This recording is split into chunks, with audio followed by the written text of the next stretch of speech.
Moi, je me souviens d'une phrase choc du procureur qui m'a dit « J'ai un cas là que je suis en train de traiter, clairement, si demain on ne délocalise pas, c'est Xynthia. Xynthia, c'est possible dans la Manche. »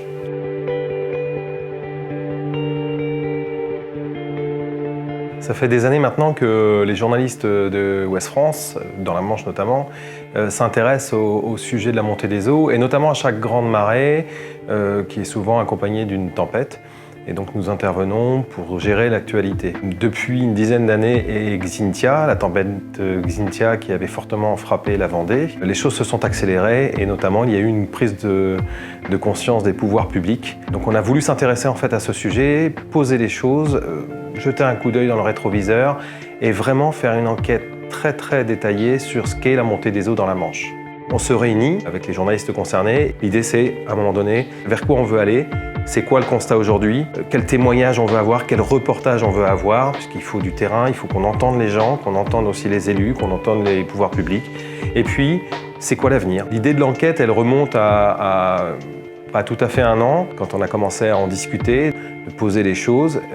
On a vraiment commencé à travailler sur cette enquête il y a de ça 4 mois. On a établi les premiers sujets, puis le plan de bataille. Dans la Manche, c'est pas loin d'une quinzaine de personnes qui sont mobilisées sur un sujet comme celui-ci, entre ceux qui sont sur le terrain, ceux qui organisent, ceux qui vont faire de la mise en page et ceux qui vont faire aussi de la production pour le web. Quand on commence évidemment à ouvrir des tiroirs les uns après les autres, on a effectivement beaucoup d'informations qui vont arriver sur ça. Il y en avait qui existaient, on en avait dans nos archives.